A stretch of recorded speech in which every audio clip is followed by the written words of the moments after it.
Good evening, everybody, and welcome to the June business meeting of the Macomb Park District Board of Commissioners. We are meeting on the fourth Tuesday, rather than the third, to accommodate the need of a commissioner to be out of town for business purposes. The first item on the agenda is the approval of the agenda. Can I have a motion, please? I move that we approve the agenda. All right, it has been moved. Is there a second? I second. All right, let me make one comment here. I don't think this will materially affect anything. Item number 8 can be struck from the agenda, and we'll talk about that a little bit in the president's report. Okay. Is that satisfactory? That's fine. The agenda, yeah. All right.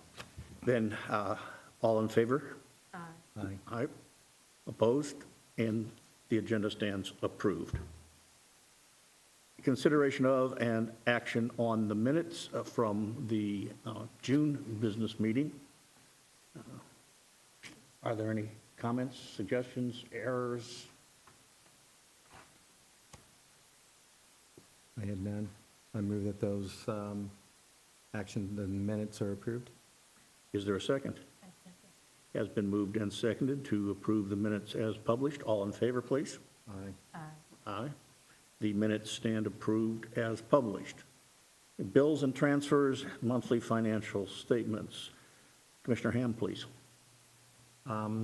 Basically, all the funds are pretty much running within reason of the year-to-date budgets.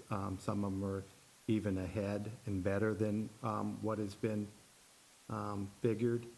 I have noticed that the usage for the pool and the ball four areas, the pool especially, has just began, so that we'll see what that brings out in the June usage. So in the July, hopefully we'll have more information about that. Ball four is right at this time needs to be used more often. Hopefully people out there will go out and enjoy the driving range and the putting service and the basketball. And I was out there during Father's Day, and it was a very good time.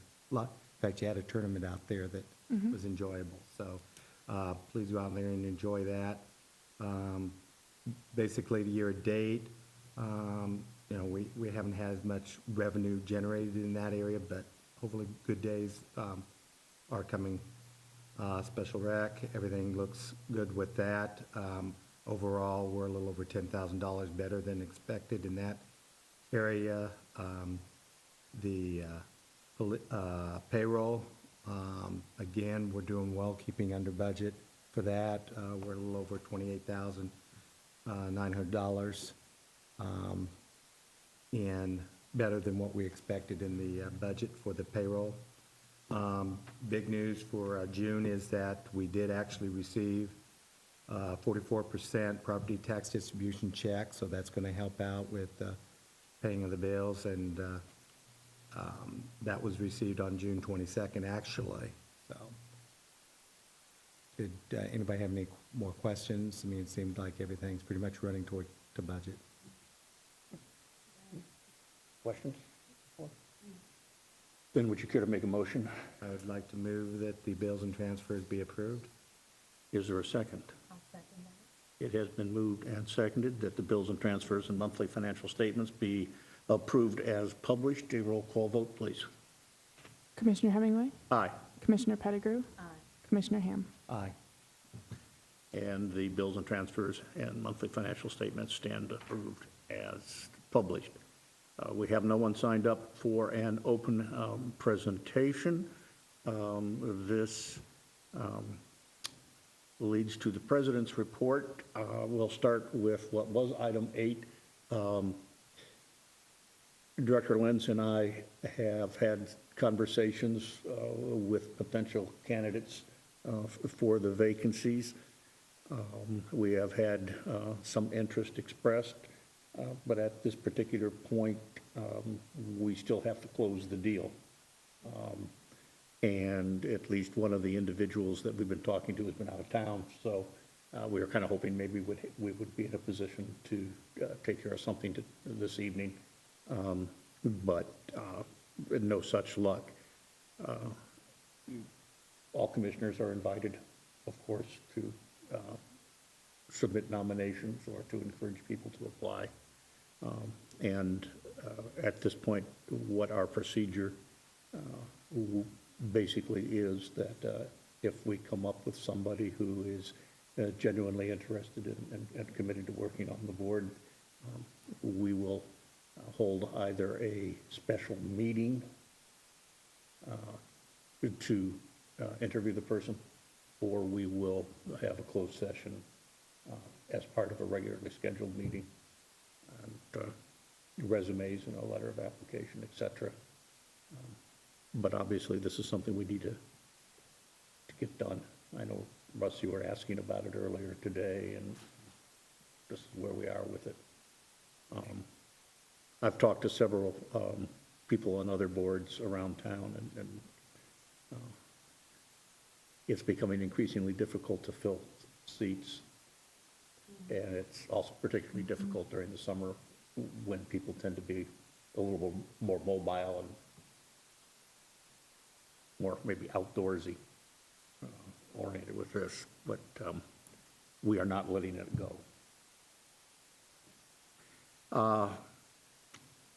I want to compliment our staff and ask Director Lenz to convey that for the work that they have been doing. We have had several fairly successful events since we last met. I was practically awestruck by the size of that movie screen that we're using now, the new one out for movies in the park. I think our very first event came something over 1,000. I'm probably stepping a little on your report, but That's okay. I will just check that off the list. okay. That's, I think, the biggest we've ever had. The biggest we ever had was over 1,200, and we couldn't really get an exact estimate because Sure. of the size difference, Yeah. and how we had it arranged. So we estimated over 1,000 to be safe. Yeah, and it was a lot of people. Yeah, The, it was cool. and I also think that the initiative on the Randolph Street pop-up park rendezvous thing, Yeah, we had close to 150 people at our second one, which was, we had 100 at the first. So it's growing. yeah. And one other thing, I talked with Director Lenz about this earlier today, that I'm glad to see, for anyone who went to Heritage Days and noticed the banners on the front of the stage, where there were a number of additional events yet to come being promoted, and were what I referred to today as horizontal integration with other organizations in the community, beginning to tie in there and be supportive of each other. And I think that's a very welcome development. So to the staff and to you, it's kind of an exciting time to see the development. So with that, I will hush up and answer any questions that anybody has. Otherwise, turning it over to Director Lenz for her report. Okay. So sticking with Heritage Days, we had quite a strong presence at Heritage Days, and it was really a great event for us to have a strong presence at. So we had a table there the entire festival. We had a float in the parade, which we won third place at, which was really great. Our intern did a lot of hard work on that float, so very proud of her work. We did our Minute to Win It games, which we heard a great response on, and an opportunity for folks to get a few extra bucks at the event. What else do we had free mini golf for kids to play. So we were excited to be so present at the event, and very thankful for, you know, our community partners who allowed us to put our banners up on the stage. So we got to, we were even announced by Mayor Inman for Flatland, so we were really thankful to have that recognition. So Heritage Days was great turnout, and I mean, gorgeous weather. So I was excited to be a co-chair and to be a part of that community festival in that way this year as well. We have, I gave everybody a copy of our July calendar. We thankfully get a moment to breathe a little bit in July, and which is funny to say because you can still see we're still high on activity, so we still have summer camps going on. Natalie Shelley still has events nearly every week out at Lakeview Nature Center on top of her ceramic programming that she has going on. But the programs at Lakeview have been going phenomenally. Great turnout to all of our events so far. The parents are really enjoying the nature workshops and really engaging their youth in that. I think the first nature workshop that we did, we had 28 people show up to, and it was, you know, it wasn't any extraordinary advertising that we did. People are just very responsive to what they're seeing happening out at Lakeview. And then our first nature narrative, again, it boasted about 30 people that came out to the Monarch one. So we're excited to see how those continue to grow and become incorporated as a staple in our community and youth education and our young naturalists working with Natalie out there. We have our next Little Lunchers program coming up at the end of July. We have another Afterglow party. We have, again, our summer camps.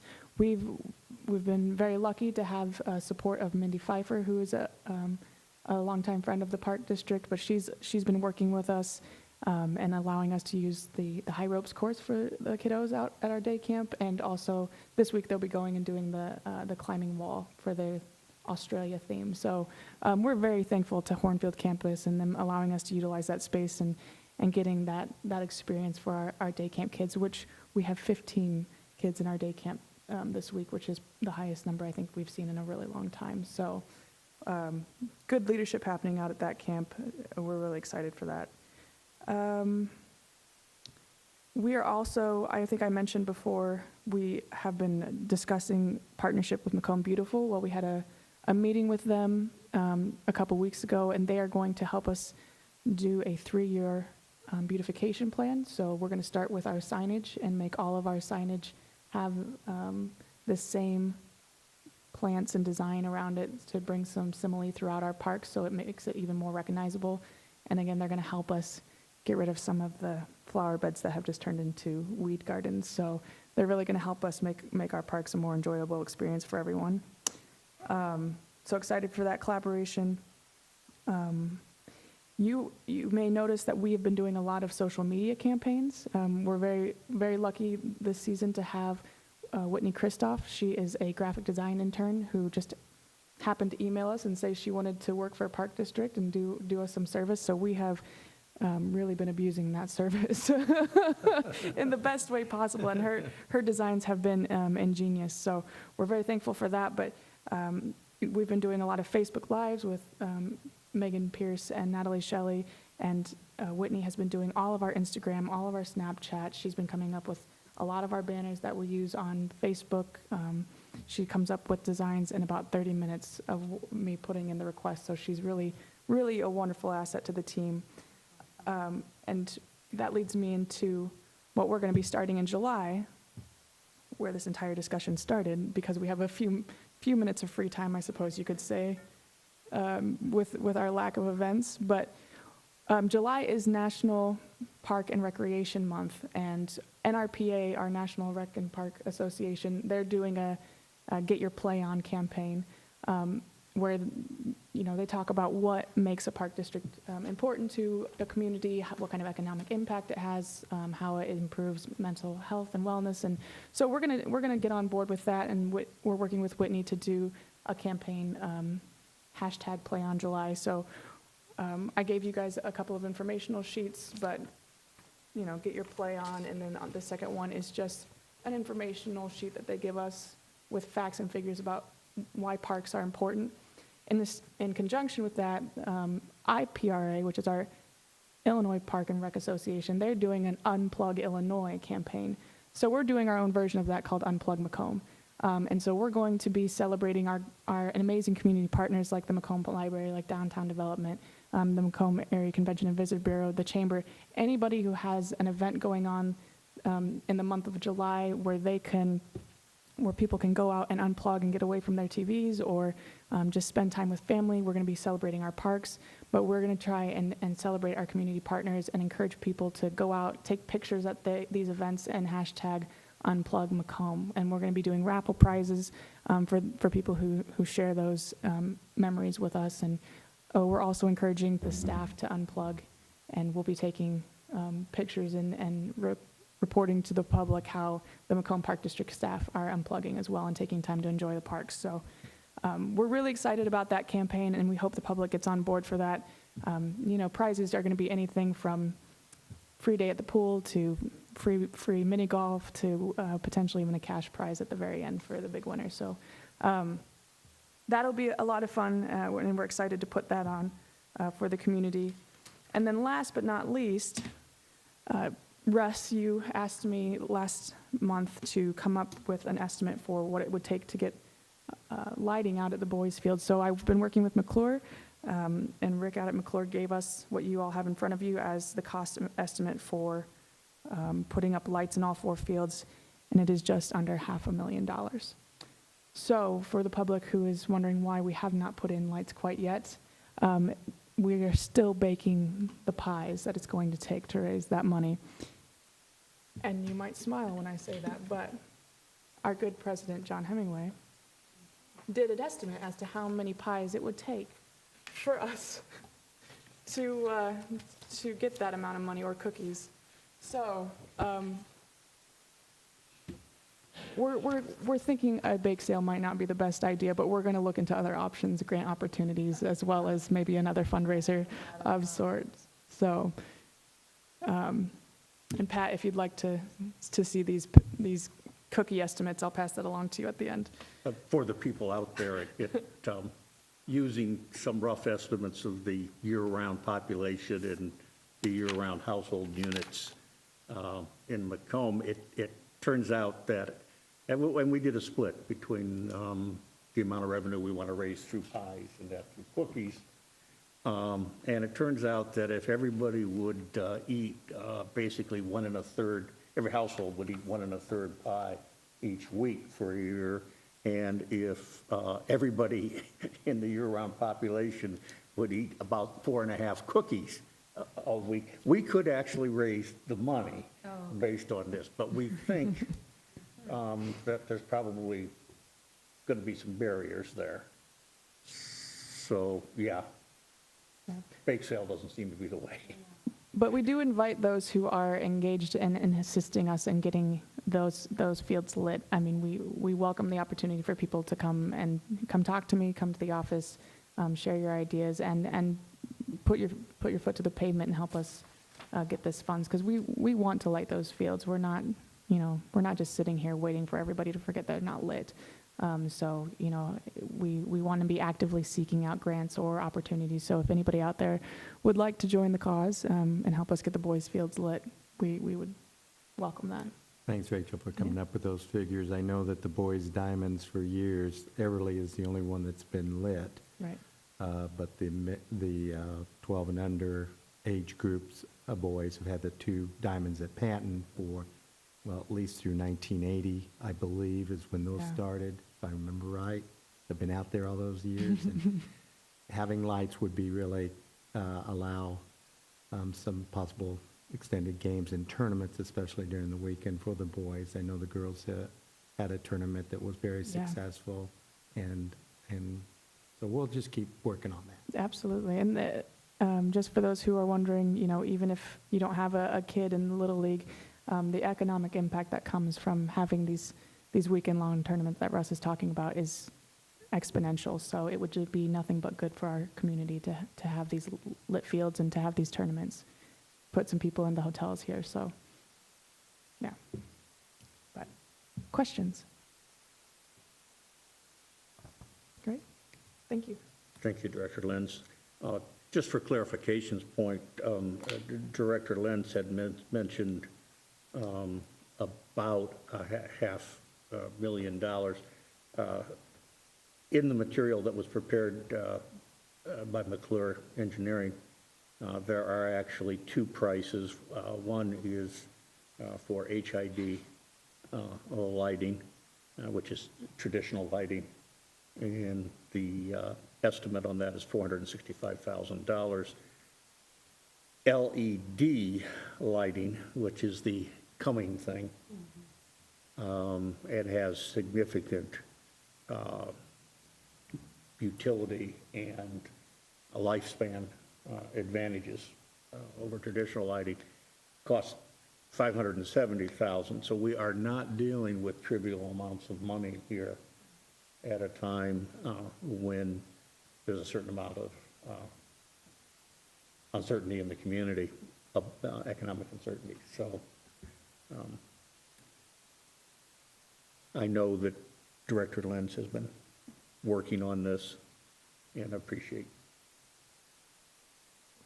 Russ's question, just to get some of these numbers out here. So there being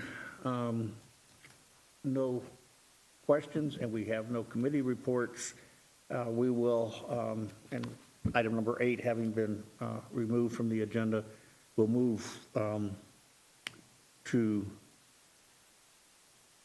discussion of the Everly Park Foundation. I finally did get copies of the actual Everly will and various documents that have been prepared through the years since then. And I've got a draft of the document that the present trustees would execute, which would then trigger an appearance in front of a circuit judge to act on the requests contained in the proposed resignations. Coordinating, sitting down with the current trustees. I've been working with Mr. Biagini regarding that, and I'm anticipating that we'll be taking care of that in the next couple of weeks or something. That's really all I've got to report at this point, but we can't just do it the same way we did it with the Leisure Foundation, because under the terms of the will, we have to have the court actually appoint successor trustees in the Everly Trust. Now, would this occur every time there would be a change in the membership? Yeah. All right. So every time there's a new trustee, it has to be by essentially a nomination, a resignation/nomination. Although the nomination doesn't have to be there, but the ultimate appointment of a new trustee or successor trustee would be by the judge pursuant to the terms of Rebecca Everly's will. Okay. That's some bearing on how we make the appointment, how we... Right, it's not, there's no, like, every 2 years or any kind of a built-in mechanism like that. All right. Then that tells us what we need to expect here on this end. Right, because I know in earlier discussions about this, before we were aware of that particular requirement, I think we had been anticipating that the trusteeship would just kind of pass with the job of commissioner. And I think that can happen, but there's a couple of intermediary steps that need to be, taken care of every time that happens.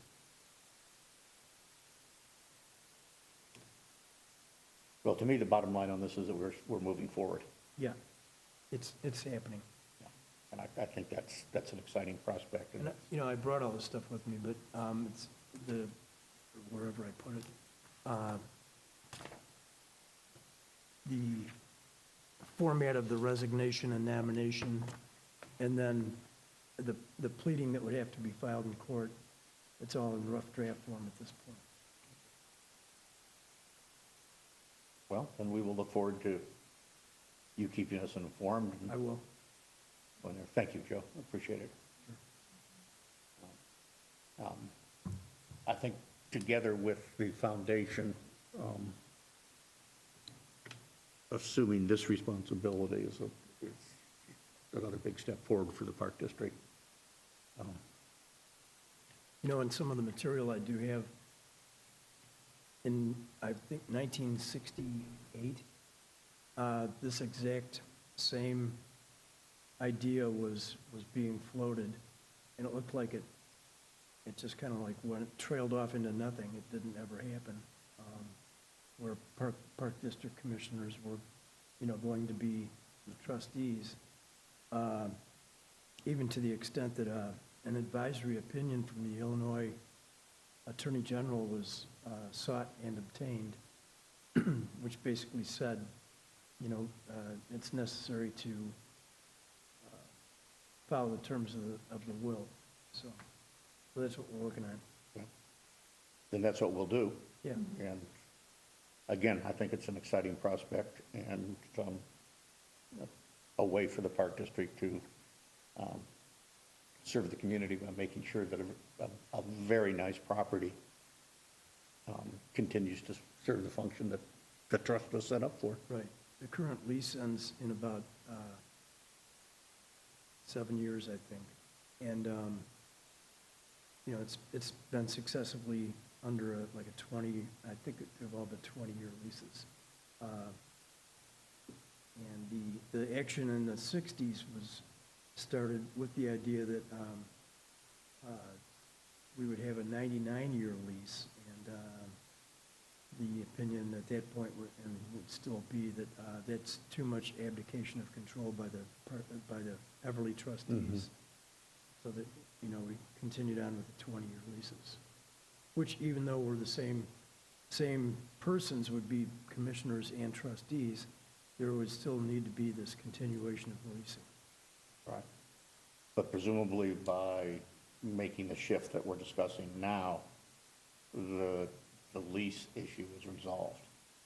Yeah, whenever the current lease expires, there would need to be a new lease prepared and signed.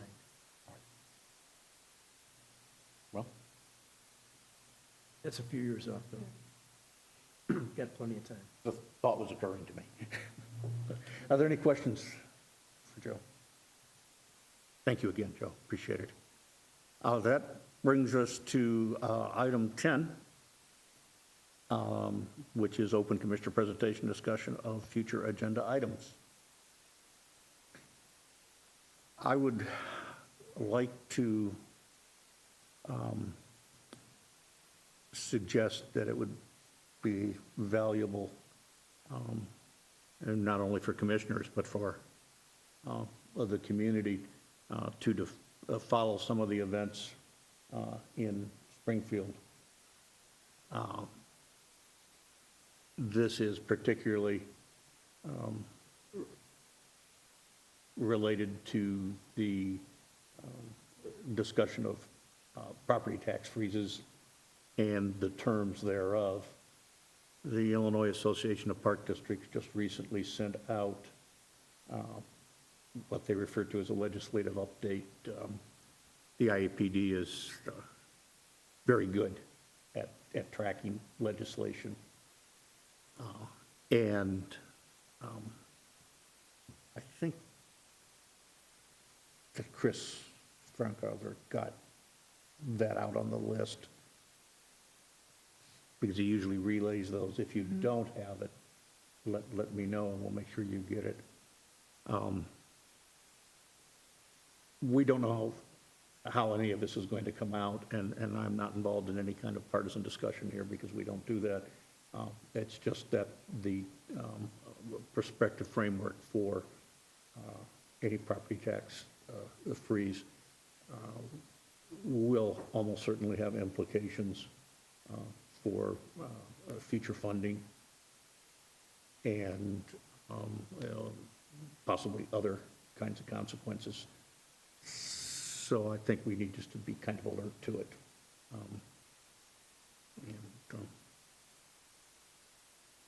That's that.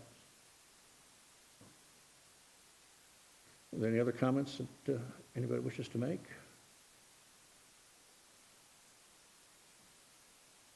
I'm absolutely thrilled because I usually try to beat the proposed adjournment time, and I'm actually going to do it tonight. Well, I would like to just make one quick comment, I guess, because I know the pool is up and running, Oh, yeah. okay? And I would really hope that it gets used as the temperatures get better. And next meeting, I'm sure you'll have an update for the board at Sure. that time. I didn't want to assume that we wouldn't have an update, but, It was actually in my list and I skipped it. So the pool, Okay. the opening weekend was really, really good. Our Do Splash Dollar Day that we partnered with Hy-Vee, Pepsi, and Regional Media, we had 230 people utilize the pool that day. And then Saturday and Sunday, we had 75 to 80 people respectively on each day. After that, we have seen some drop off and some of the typical admittance that we have come to know. So I think it was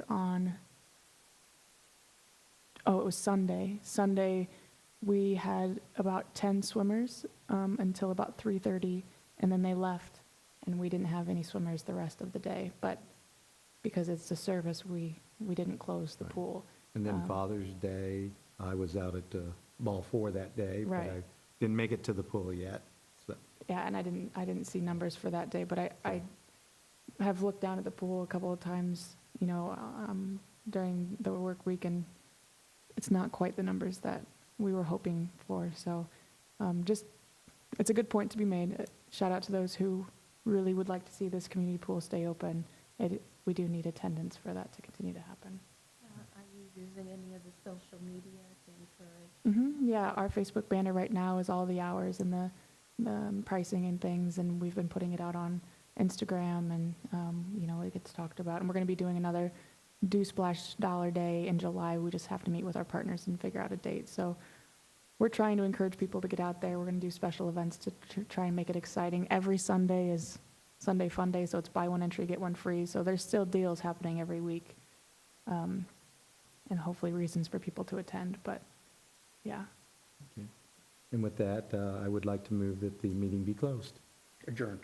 adjourned. Sorry. I Yes, sir. second. We have a motion and second on adjournment. All in favor, please? Aye. Aye. Opposed? We stand adjourned, and I thank you all very much.